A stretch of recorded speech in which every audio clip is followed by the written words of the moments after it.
They are also crucial members of this study, giving feedback and review comments to the work that has been done by the consultant. And so we have Shu from the town of Normal, who's the Director of Innovation and Technology, and we have Craig Macbeth, the IT Director from the City of Bloomington, in case of questions from the Commission later on. But also here with us is the consultant from CTC, Adil Harashi, and he's going to make a brief presentation of the study, and then followed by any questions or comments the Commission may have, and then they will provide the answers and response. And after that, we will ask the Commission to consider voting on the acceptance of the report.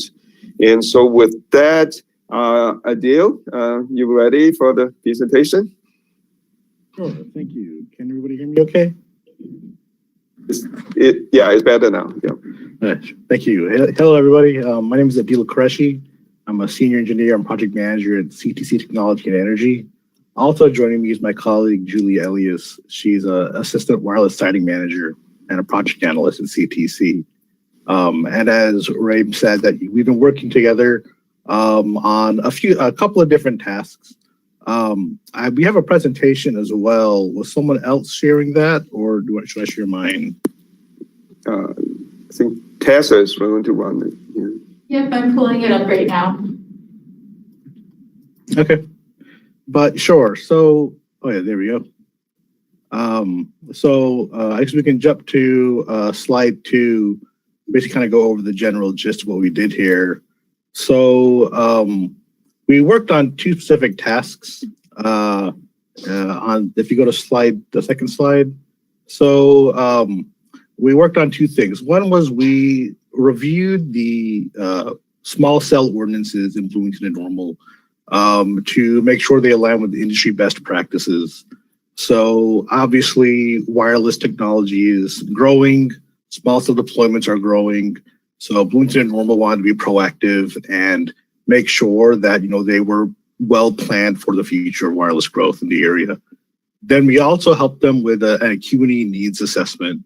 So we helped them with long-term planning, particularly with an eye towards digital equity, interviewing community stakeholders, kind of find overall themes, their thoughts on broadband in the area, any issues they had, and then we developed some strategies and recommendations for things they can do to help address some of those needs, as well as just prepare for long-term growth trends. So we'll start off with the small cell ordinance review. You can go to the next slide or 2. So the first thing we did was we reviewed the small cell ordinance, small cell codes in the area. And we actually found that Bloomington and Normal, their existing code was actually pretty good compared to a lot of other communities that we've seen. A lot of the general thrust and language that they used in their code didn't really need that much changing. So that was quite impressive. We did make suggestions to make sure that they we wanted to adjust things like precision and clarity, make sure that there was less ambiguity in certain phrasings, that kind of stuff can always crop up and, when people submit applications. So while language around things like the terminology, the definition of terminology, rules on antenna placement or placement of equipment were good, we did provide some adjustments to language revolving around distinguishing different types of applications, like the difference between co-location projects versus replacement projects, helping distinguish those applications from each other. We also developed some language around more specific specifications, like how far equipment needs to be set back from different types of facilities or different objects to make sure that we're maintaining, community aesthetics as well as maintaining performance, and just overall standardizing and streamlining the process for everybody involved. So go to the next slide. Yeah, so as I mentioned, we just helped on making some more specifics on the language of things. We developed some rules in size. We developed some rules around the sizing and placement of material. We also provided some design, like, these visuals that can help, that kind of lay out how a decorative design pole should look like. This is like an example of how we provided some suggestions on the technical specifications so that when somebody is submitting an application, there's a more set understanding of what exactly is required. So for everybody involved, there's a bit less having to go dig through the details. As long as you meet these specific requirements for equipment, everybody understands it's likely to be accepted. But overall, the review there was pretty good. We helped them with some details, but overall, we were pretty impressed with what you had already. You can go to the next slide, where we go into the community needs assessment. So this came in 3 phases. We interviewed community stakeholders. This includes representatives from education, like the public school district and higher education. We talked to departments like public works and public safety and traffic. And we also talked to other stakeholders like the Bloomington Normal Innovation Alliance and Illinois Department of Transportation. We also talked to some of the regional service providers like Comcast, the Central Illinois Regional Broadband Network, Comcast Frontier, just to kind of get their feedback on their take on the state of things, their different goals, and what issues they're experiencing, what kind of things they want to see improved. Go to the next slide. One more slide. There we go. So these are the general key themes that we saw come up. The digital divide was a continuing, issue everybody brought up. There are definitely felt like there were some areas of the municipalities where communities that feel like they aren't getting the internet service they need. They have this general dissatisfaction with their connectivity. That can stem from a lot of different things. Particular areas that were called out were like West Bloomington, the trailer parks, and like the outer edges of the municipalities. They were consistently noted as areas that had issues with gaining connectivity. We also noted that the community is well served. Oh, that's right. That's what I just mentioned. The rights of way are heavily congested. This was something that was brought up where there is actually a lot of activity in this area with people coming through and sliding things underground. But as a consequence of that, there is so much traffic under that ground that it's become somewhat crowded, and that causes more issues with anybody trying to install. This can be an issue with people, finding that there's not enough room as they thought. They may need to finding new routes for things. That was brought up. And then another theme was just having a larger network backbone for the area for municipality assets. So like public safety, community representatives, they have different assets in the area, like police cameras and water towers, that they want to have, a better connectivity to than what they currently have. Go to the next slide. When we talk to the service providers, they focused on their internet service. And what they noted was that they have a lot of affordability programs, but they aren't seeing much use. And that seems like a consistent theme we see in many areas where a lot of residents aren't using all the opportunities available to them. And the ISPs echoed that sentiment. They also discussed a bit about how they expand in areas. They talked about how their sort of expansion was, of course, dictated on how expensive it is to build on a specific road. So basically, the more passings there are, they want to be able to make back that revenue, right? So the more expensive it is to get down a road, the less income, the less return they expect to get from the people on that road, the less likely they are to build there. But they are pretty open to working with municipalities on all of these issues. They were all really enthusiastic with the idea of opening regular communication, community representatives, maybe on a quarterly basis or more. And they're also open to things like Dig Once policies, which we'll get into later, which is basically the idea of you dig into the ground once. Everybody comes in and installs their things together in a cooperative manner. So we can jump to the next slide. Going through those themes, after looking through those themes, these are kind of the general thrust of the things we tried to tackle in our report. which is closing the digital divide, the need for greater choice and affordability, and then managing that infrastructure expansion. Next slide, please. So the first thing we wanted to tackle was that digital divide aspect. So Bloomington and Normal are pretty well served. There are a lot of providers in the area, but as people have noted, there are still some parts of the communities that feel they need better internet service. And in a broader sense, the SSC definition of broadband is 25 megabits per second download and 3 megabits per second upload.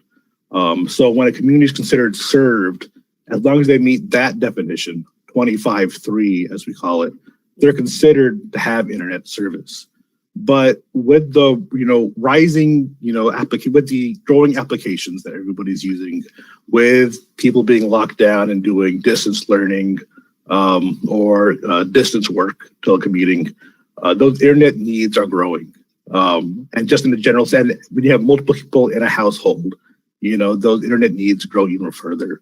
So that 25.3 definition is not really it's not the definition we should be using for the future. Next slide. We also looked at some suggestions around the affordability issues. So areas that have only a single provider, they will lack choice. That means that there's like maybe only one provider in that area that's giving them broadband, which means there really isn't competition or incentive to improve that service or make it more affordable. Even when there is choice, there can still be issues with affordability. If residents are, due to their circumstances, are unable to pay for that internet, then it doesn't matter how many providers are there. And as we mentioned, overall, like the adoption of those affordability programs was an ongoing issue that was mentioned by all service providers. So that means that either the programs aren't providing enough benefit, or residents aren't signing up for the programs, don't know about the programs in the first place. Next slide. So, and then the third thing we talked about was crowding of the right of way. We wanted to look at ways to resolve or ways to contend with improving that situation because the route crowding can cause alterations on projects. It increases risk of damage during construction projects because people run into each other. It provides some suggestions to help alleviate that. And part of that is also improving the documentation processes, helping you track that infrastructure to help reduce that crowding going forward. Next slide, please. So these are our recommendations. We grouped our report into 6 recommendations, and we'll go through each of these in order. So let's just go ahead and go to the next slide. So the first was, as I mentioned, targeting higher broadband speeds. In particular, we believe the municipality should target 100 megabits per second download and 20 megabits per second upload in the short term. And long term, we can look at 100. So as I mentioned, 25.3 isn't really meeting the needs of modern families. Broadband requirements have steadily been increasing, and that 25.3 definition doesn't really meet the needs of what people are trying to do.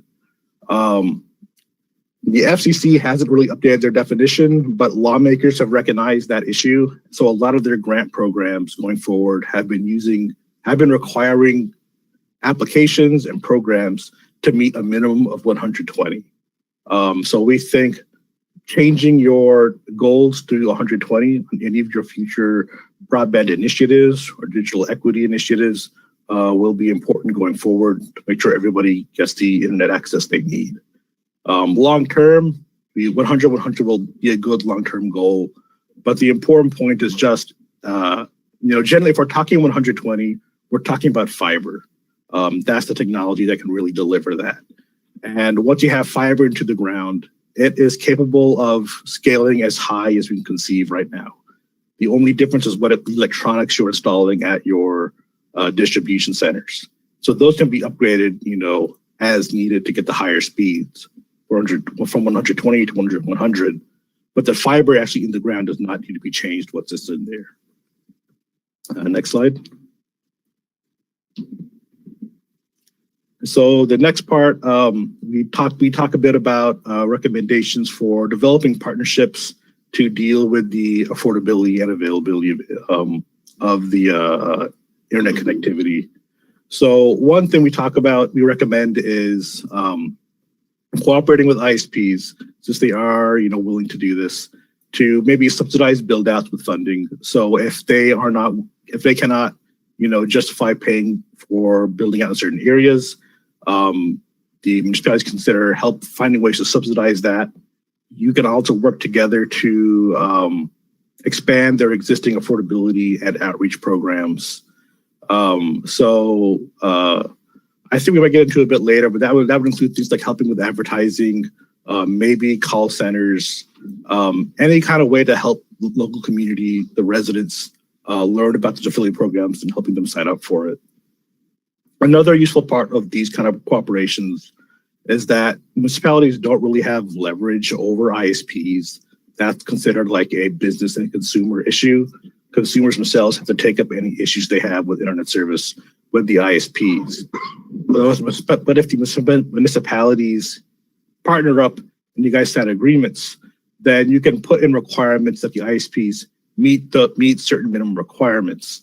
And that gives municipalities leverage to make sure the ISPs are delivering the service they promise or delivering as good a service as the residents require. You can also, as part of that, municipalities can also consider start running speed tests in the community. So this basically involves setting up a website where anybody can log in and they can run a speed test and maybe answer a survey about their experience. And all that data will come back to the municipalities where it can be tracked and mapped. And that will help you gather data that you can use for any further discussion with the ISPs. It'll give you a better idea of what's going on in your community as well. Next slide. You can also explore federal allocations. The municipalities are considered well served because you do have several ISPs that technically meet that 25-3 definition. So if you apply for application-based grant programs, you're unlikely to be first up to get that funding. But there is state funding. There is federal funding that's allocated to the state. And the state will then allocate that to you, or based on their discretion. And so that's things like the American Rescue Plan Act. There's also Illinois grant programs that connect Illinois that can be allocated at the state's discretion. So we believe that targeting that 120 will increase your chances of receiving any of that funding. There are a few different programs out there. There was, of course, the big 2021 Infrastructure Investment and Jobs Act. That's about $65 billion. It's being distributed around the country. That includes many different sub-programs like the Broadband Equity and Access Employment, BEAD program, Digital Equity Planning Program, as well as lots of other programs like coronavirus state and local fiscal recovery funds. There's a lot of programs out there. So I think just targeting that 120 will help you remain competitive to get some of that allocation. Next slide. So this is where we recommend addressing some of the affordability issues by promoting the programs that are available. So as we mentioned that a lot of residents aren't really using these programs. So we recommend that you find ways to promote those programs. Generally, the minimum requirement for these programs is typically going to be you're in a financial assistance program of some sort, or you're under a specified gross income, based on federal poverty guidelines. So if there's a family member in a household who's on SNAP or Medicaid, that household will qualify for this financial assistance. And there are a lot of programs. There's things like Lifeline, which gets you about $9.25 off your bill.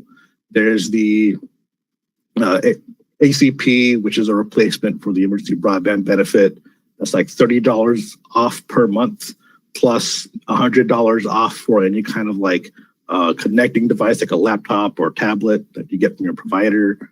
Those are, really beneficial things that, can help people who are lower income and have trouble affording internet. And ISPs can also have their own programs, like Comcast has Comcast Internet Essentials. So these programs will be really, really helpful to residents, just if they're able to actually sign up for them.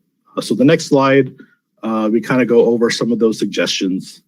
Some of the two main problems are just residents don't know about it. They don't know these programs exist. There aren't a lot of avenues to really learn about that. And it could also just be that the application process can be complicated. It can be complicated.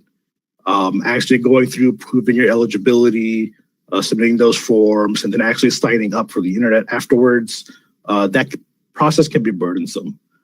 So we recommend that the municipalities work with the ISPs to help publicize and streamline that process. That can include like advertising efforts, where you just help send out mailers to residents to let them know this stuff exists. There are efforts like call centers, where you staff maybe 1 to 3 people to field calls from residents and kind of help them through that process.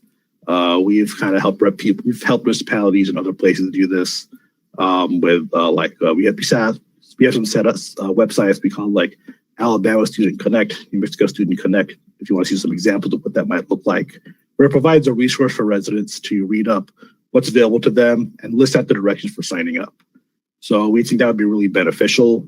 You can also work on sponsoring or finding sponsors for bulk internet purchase programs, where basically an entity funds a certain amount of residents and then they hand out vouchers.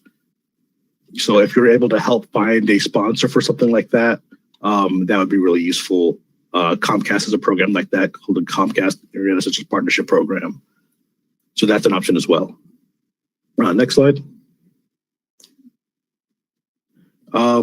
As far as expanding the network backbone for the municipalities, departments, we suggest collaborating with IDOT and Serb more. They are actively building fiber in municipalities, and they also, often work cooperating with governments. So, they're used to that concept. So if we believe that if you are able to proactively communicate with them on projects, you can find opportunities where you can have your own infrastructure built at the same time, where they may be installing infrastructure. Maybe they can install infrastructure for you. Just proactively working in that coordination can help you gain more routes. You can also lease routes off them and build your own, fiber laterals to your assets. But just overall, we believe more proactively cooperating with them would be really useful. And this kind of gets into the next point, to the next slide, but they all kind of, work together here, which is improving the documentation progress as well as dig once. So dig once is a policy where the ground is opened up once and everybody installs their things at the same time. You're proactively sharing information between the municipalities and anybody who's installing stuff. Basically, it's kind of a win-win for everybody because the ground only needs to be opened up once. Everybody shares that cost. Everybody knows what's going inside, so we don't have to worry about crowding as much. And by organizing that installation, you reduce the overall crowding, you reduce cost for everybody, and you reduce potential for damage by somebody trying to dig in the same place again later on. Next slide. We also recommend as part of that is improving the documentation process. So there is so the municipalities do record their network deployments, basically the routes and some fiber information, but we think that can be improved by using a dedicated fiber management software. That is software where it provides more tracking capabilities than what their current processes do. Like right now, they use a lot of Google Earth KMZs, which is basically it's a file type used by the Google Earth software, and it's difficult to use for large amounts of information. And there's also a lack of documentation on much older fiber deployments. They just were not recorded or the records are lost. So that's institutional knowledge. So we think having better fiber records will be important for the future, so that if there is staff turnaround, everybody could still maintain that knowledge, within the department. Next slide. So we kind of go over some of the benefits of a fiber management system. So this is software specifically built for fiber deployments. They can track things like the actual fiber strands. They can track network connections, ownership details. They can synchronize with like outage tracking. And a lot of this stuff can be synchronized with like GIS, mapping databases. So a lot of that stuff can be just automatically tracked with less effort. They can also track like infrastructure like handholds, splices, poles. So a lot of that stuff, was really used for communication with parties, the dig once policy type efforts. They all kind of go hand in hand. It gives you a more holistic view of the physical infrastructure. So these collaboration efforts, they really complement and inform each other. But we think auditing the undocumented fiber will be necessary just so you can actually trust the information you have. We say that generally will maybe costly, but we think that's important for all your future documentation, and just to make sure it's actually trustworthy. And I think if you go to the next slide, I believe that's the end of the presentation. We do have a few more slides, just appendix type stuff. If anybody ever wants to browse through those, where we go over some, visuals and graphics, supplementary information. But those are our main recommendations for the municipality that we outlined in the report. Please let me know if you have any questions.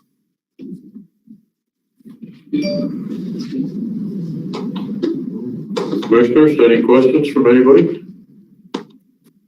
That's a lot of information. Yeah.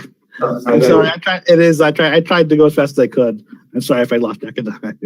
Go ahead, Bert. No, so as far as this recommendation goes, and I know we've talked about this before, so I apologize, Ray, if I'm making you repeat answers to questions, but as we put all this together, this is a recommendation that we will then, as the two municipalities that ask for this project, will then ourselves implement.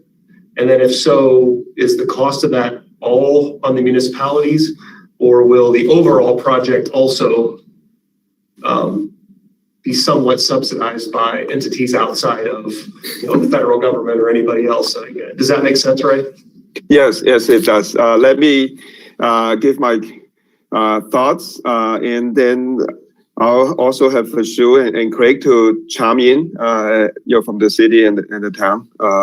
And also, Adil, please, any comments you may have, because you did touch upon in terms of partnerships and subsidies.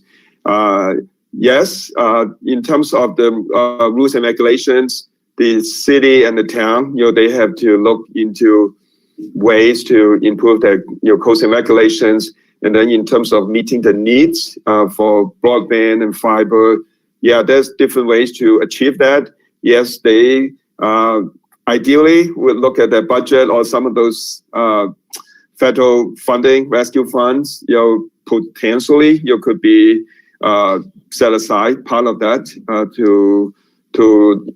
to improve the system, and then also working with service providers as to build partnerships. And so there are different ways, but definitely from what I have seen with a lot of areas, it's probably difficult for just one jurisdiction or multiple jurisdictions, especially for the public sectors, to come up with all the money. But for Shu and Craig, feel free to chime in from the city and town's perspective. Yes, can you guys hear me? This is Vasu. Yes. Awesome, thank you. I concur with Ray's suggestions there. I think several of the recommendations within the report are pretty much low cost, no cost recommendations that we can adapt to just simply improve the process. I will go to the small cell regulations, for example. The suggestions that we've received are going to improve our existing process, along with helping us be consistent with what Bloomington will be doing moving forward. So that's going to be done internally by town staff as we move the document for council approval and further implementation. Other recommendations within the report that talks about assisting people with existing low cost, no cost options for internet availability. programs offered through ISPs. That I think will be a collaborative effort. The way the recommendations were written talks about, kind of having like a call center type of situation. We may or may not be able to take that as is, but we may, as part of Bloomington Normal Innovation Alliance, kind of come up with a collaborative way to see how we can take that recommendation and implement it within our community. Within Bloomington Normal Innovation Alliance, we have a subcommittee called Digital Divide Subcommittee that's focused specifically on how do we take the recommendations of this report as well as some other suggestions coming from the state and implement those within the community. So I'm answering your question kind of in a roundabout way, but I think there is no single unified funding source or one entity responsible for implementing recommendations of the study. I think both Bloomington, Normal, Regional Planning, County, as well as us as a collaborative as part of Bloomington Normal Innovation Alliance will all be participating in this process. And one of the things we'll be doing as a group is we're also going to constantly look for grant opportunities to help us move this work forward. Great. Hi, this is Craig Macbeth from the city of Bloomington. Everybody hear me okay then? Great.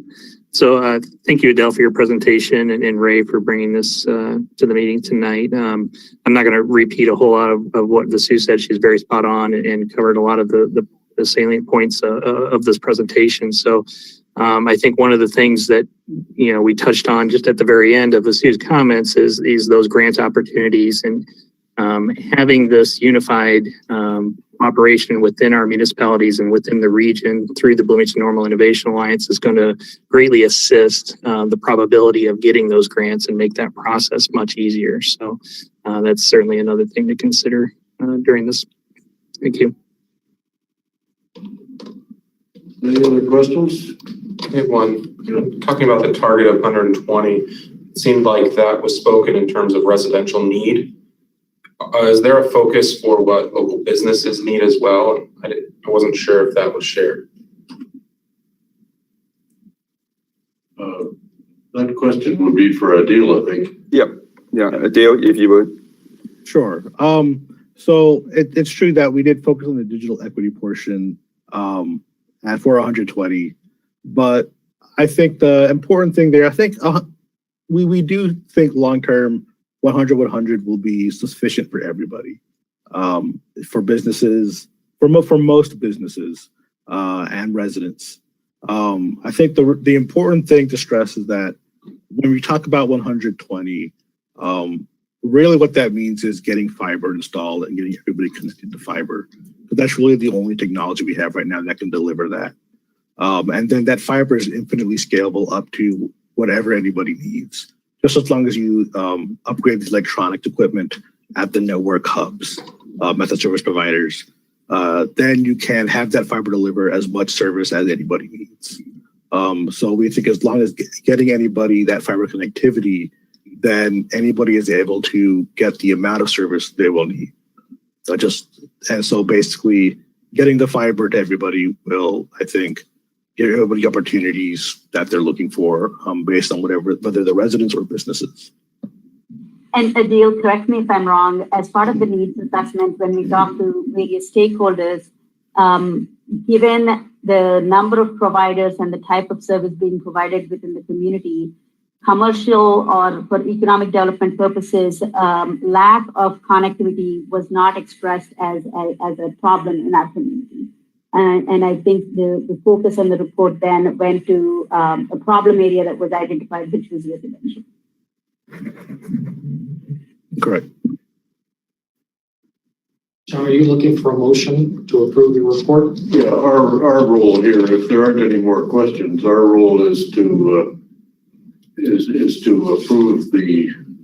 approve the report for transmission to the various municipal bodies that are going to deal with it. So if there aren't any more questions, I'm open to that motion. I will make the motion. Okay, it's moved by Carl. Second. Second. All in favor? Aye. Carl, aye. And any contrary minded? Okay, and the motion passes. Thank you. Thank you. Thank guys you, very Adil. much. Yeah. And Yeah, thanks for the I team. sincere thank you to Regional Planning Commission for coordinating this study. I think this is the first study that's done regionally on technology issues in our community. So thank you very much. Yeah, we want to also thank for sure. Actually, it has put in a lot of time, and as well as staff from City of Bloomington. This project and effort by the consultants. Appreciate all the work. So this is just the beginning. More work. Now we know what we have to do in terms of some other actions. Thank you. It was our pleasure to work on this with you. If you have any questions, everybody, please feel reach out to me.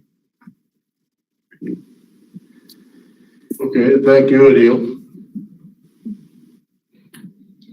If there's nothing else on that, then we can go on to item number 6, items for information or discussion. So Tessa, Regional Housing Initiatives. Thank you.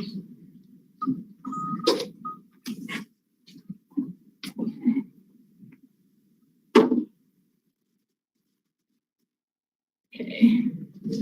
Hello, everybody. Starting with our regional housing initiatives update, starting with our COVID-19 assistance. Members of the Housing Assistance Coalition have provided over $5.1 million of COVID-19 related assistance to county residents since May 2020. Statewide, the Illinois Housing and Development Authority announced that applications for the Illinois Emergency Homeowner Assistance Fund will open on Monday, April 11th, and applications will close on Tuesday, May 31st. So eligible applications can receive grants of up to $30,000 to pay past due mortgage payments, property taxes, property insurance, and delinquent homeowner and condo association fees. Moving on to some housing administration items. Grant applications for the City of Bloomington and Town of Normal CDBG programs, which provide around 60% of the funding for the regional housing initiatives, have been submitted for fiscal year 2023 CDBG budget cycles. The Regional Housing Initiative's 2021 to 2022 year-end report is currently being written, and a first draft will be presented to the Regional Housing Staff Committee at this month's meeting. And then our application that we had submitted to the Peer Cities Network through the Housing Solutions Lab last month has been turned down, but the lab has remained in contact with us and is willing to offer us technical assistance and housing resources as needed. And then finally, for housing data, the McLean County Housing Data Dashboard has been updated with 2020 American Community Survey data from the U.S. Census Bureau, and this dashboard update will be presented to the Regional Housing Staff Committee at this month's meeting. Does anyone have any questions? Jessica, if it's appropriate, could you run down what some of the agencies that are doing the intake of these programs? I mean, I realize that there's good information about how they exist, but for people who want to apply, where do they go? For the housing, for the COVID-19 Yes. programs? Yeah, so for the Homeowner Assistance Fund, that is being run through the state. So the state has set up a website called IllinoisHousingHelp.org, and all that information can be found on that website. And then for local assistance, there has been quite a few organizations, but some have been running out of funding. So I'm not sure who currently has funding right in front of me and who has run out. But over the past few years, there has been funding from, the Town of Normal and City of Bloomington, the Immigration Project, United Way, has been helping out. So there's quite a few programs, but United Way has been spearheading the Housing Assistance Coalition. So residents can either contact them or me or Prairie State Legal, and we do have a running list that we keep updated for, that has available funding. So people, for example, who aren't up for researching this on the web or looking for a website would be able to contact you or United Way perhaps to find out where to go. I'm thinking about the physical intake process where somebody's sitting down with a counselor and finding out what they can apply for and how to do the application and so on. Mm-hmm. Yeah, so for the last rental assistance cycle that ended, I think in February, United Way had received a grant that they could have residents come to United Way and they could go through the application with them. Besides that, PATH, always has a running list that and a 211 number that residents could call to be connected to different resources. Okay. That's a good resource in the community, but I don't think it's very well known. Yeah, we've been trying to push it out. We do have postcards with all the information that we update and give it to all the major stakeholders in the area. But yeah, it is always hard to contact, everyone, but we try. Yeah, that 211 is a great resource for people. Okay, thanks, Tessa. Anybody else have any questions? Okay, the next item, Jennifer. The Beazer project. Yes.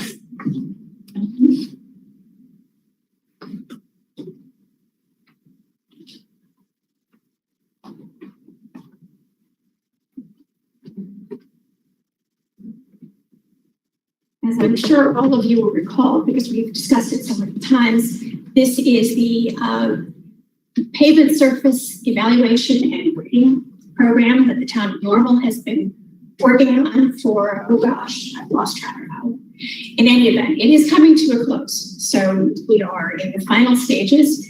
As you'll recall, the consultant on this project, ARA, did a survey of the streets in the town of Normal, which was the basis for a first round of assigning essentially condition ratings for all of the areas that were surveyed.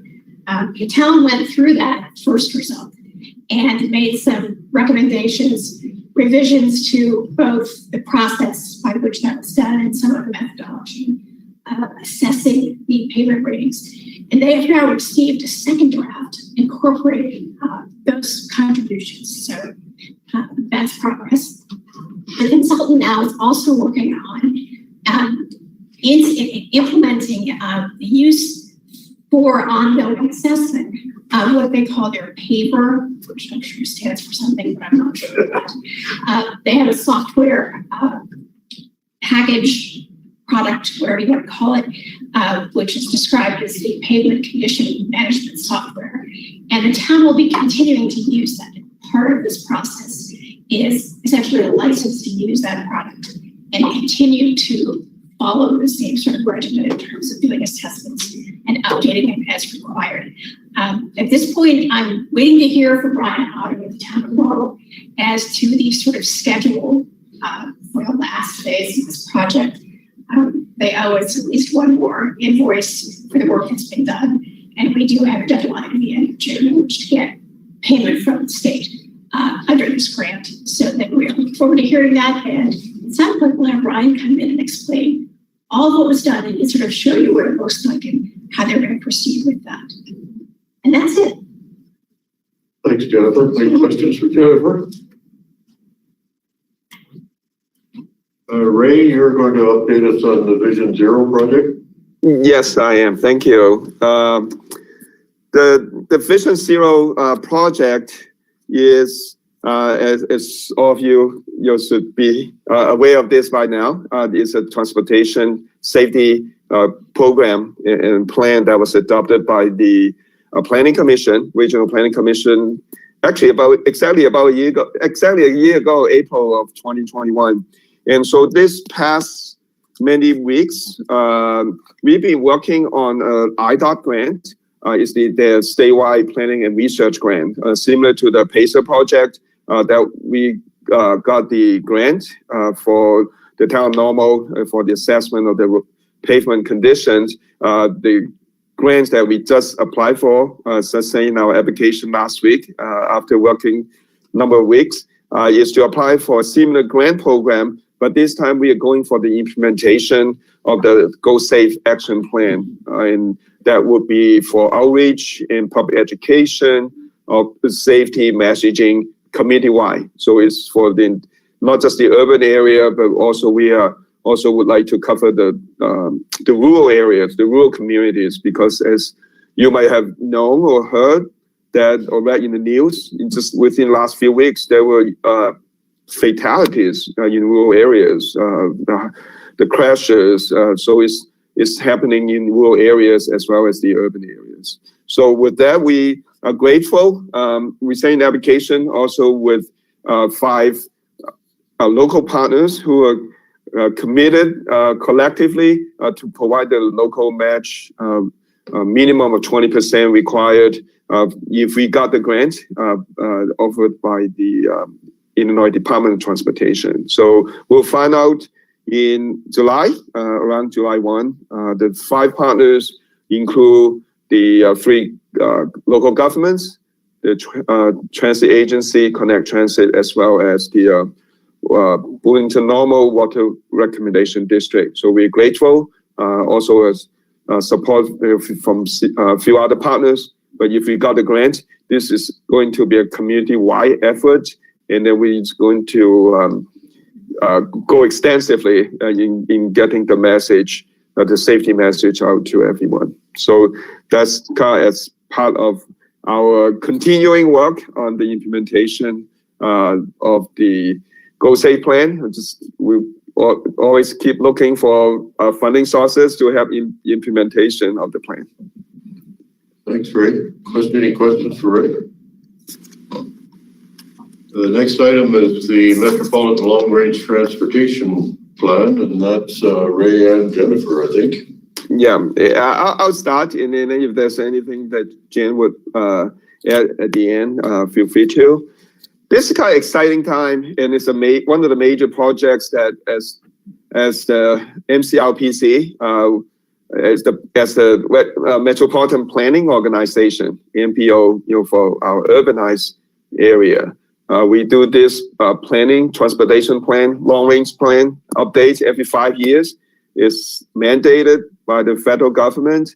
And the last plan was done in 2017. And so now it's time for the update. And as you know, we got briefly mentioned this project at your meeting last month, but we got going full force on this project. We have convened a project steering committee. They consist of transportation technical committee members, as well as representatives of different organizations in our community. Just so happens some of them also are regional planning commission members, but we're grateful for their participation and also involvement. And there are also subcommittees and focus groups looking at different topics, because transportation, we're not just looking at roads and bridges. There's so many different ways and modes of transportation. And so we'll take a look into all those, make assessments, make projections on the population, and make the vision and the plan for the next 20-some years until 2050. And so, as you're aware, through my email asking for your help in publicizing it, but not really publicizing the project, but more to help us to get public input by sharing this community survey that we just kick off. And we're doing this community survey, asking for community members and the public for their input and ideas, what they think of the existing transportation system, what they think should be improved. And so we have prepared the survey in 3 different languages So hopefully it would not be a language issue if folks in different sectors of the community would like to participate. So we appreciate your help and assistance in helping us to get the word out. And if you have seen, we put like surveys and flyers in public libraries and do media releases and also just different organizations helping out to get the message and the flyers. And we've been amazed by the number of responses we have seen in terms of people completing the surveys. Sometimes it's too good to be true. My emails, just like every few minutes, we'll have the sound, the notifications. There's some people sending in those completed surveys, and sometimes it's maybe late at night, and there's people in the community they're completing those surveys and send those in, and so we really are thankful for that. We have just kicked the survey off just about a week, but we have I think we have probably over 100 surveys that we have received. In 2017, we received over 1,000 computer surveys. So we would keep accepting this new survey for the current plan until June 30th. So we have some time. So if you could help to get the word out for us, we'll just keep the number growing, but it's really more for us to help us to put this plan together. Jan, 6, our senior transportation planner, she is the lead planner for this project, but of course she cannot do it by herself. So we also have a number of staff members who provide support to this really major project. You're looking at the whole area, the transportation system, in looking down the road to 2050. So with that, that's all I have. And just so you know too, we have started working on some of the chapters of the plan already. And the timeline, basically we're looking at completing the draft plan in October of this year. So we have a number of months to go, but it's pretty condensed timeline to have the plan prepared. But I think with the amount of surveys that we have seen so far and the way it's been going, I think we're going to have a good plan prepared by the end of October. So with that, Jan, you have any further comments you want to add? I'll just mention that we're hoping to have a draft that can go both to the commission and to the transportation committees in August, because beginning in late August and through the middle of October, we will be conducting a 45-day federally required public reaction opportunity. So for that, slightly more than 6 weeks, we'll sort of go back with this final draft and ask again for any comments from the public, any sort of response that they might have. All of that information, and this is true also of the statistics that come out of the survey, comes an appendix to the plan itself, so that we not only document these outreach processes, but we also show the results, so that anyone who wants to sort of see the underpinnings of the conclusions that are reached and the decisions that are made about priorities, about what kind of goals we want to set and how we want to measure them, it will all be there in the document. It's likely that we will set these up as a sort of resource on the project webpage on our website, perhaps not indefinitely, certainly for a while, and that will give people an opportunity to kind of see the process from the vantage point of having it be done. One more thing I want to mention about the survey, and I think this is something that we haven't really talked about much. Not only does it provide us with information about how people use the system, what they find acceptable, what they're dissatisfied with, all those questions we always ask, and ask also about priorities. The other thing we ask for is for people to tell us the two streets that form the nearest intersection to where they live.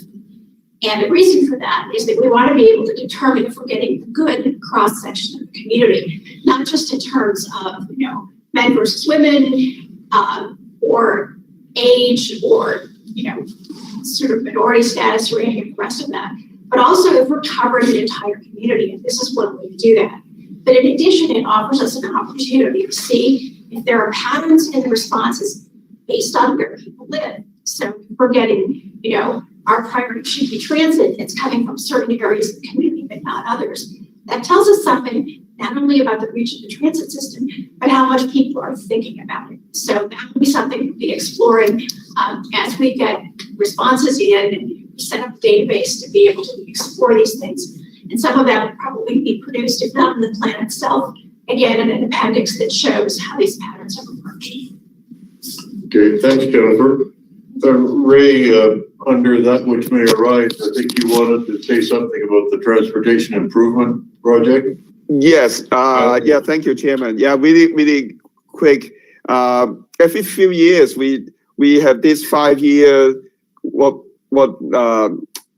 the federal government called the TIP. It stands for Transportation Improvement Plans. And it's a kind of programming related to transportation projects. And I'll have Jen, to kind of go into a little bit detail, but not too detail about it. Just give you a sense. That's kind of the day-to-day things that we have, like monthly meetings with the Transportation Technical Committee, as well as the Transportation Policy Committee. The structure is there, and a lot of times they review those projects that are within this TIP, the Transportation Improvement Plan. So just give you a flavor. Sometimes it's not like a major project, so to speak, but I think it's good because we do also do those the yearly update as well when there's like certain annual updates. So with that, Jen, if you would just briefly want to explain what this is all about. Sure. As Ray said, we do this every spring. The end result is due to IDOT by the end of the current fiscal year, which again is June 30th. And what we do is ask for essentially a list of planned projects over the next 5 years for which there is funding. And from each of the local jurisdictions, plus we get a list from IDOT. Sometimes we get it on time, sometimes.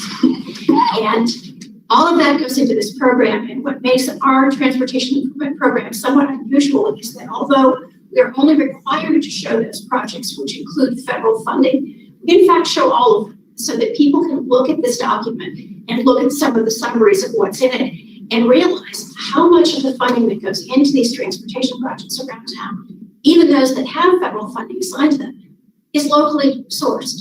It's not like we're sitting back and waiting for the feds to shovel cash at us. Although we take it when it's available, but it shows the full picture of how these investments are made and from what sources. And the fact that there's a serious local stake in that process, we think is really important, and we've emphasized that over the years. Sometime later this month, I will be getting those lists from all of the local staff who are charged with this for each of the local governments. We'll put them together. We probably will have pretty much a final draft for you to look at sometime in early June, and then it will go for approval to the technical committee and eventually toward the end of June to the policy committee. There is also a required process and period of public review and comment. It's 30 days in the case of the TIP, so that will start sometime in mid to late May and run through, actually slightly through the technical committee. The technical committee meeting in June will include a public hearing to conclude that process, where once again, people can offer comments. They can also send us email or make phone calls or whatever. We emphasize that as well. And we'll have it to you to look at as soon as we can. Thank you, Jen. Is there anything else arising? Well, then I would be open to a motion for adjournment. Bart? Second. All in favor? Anyone against? Carl, aye. Thank you all. Thank you all. Thanks, Ray. Thanks. Thank you. Good meeting. Yeah, thank you very much.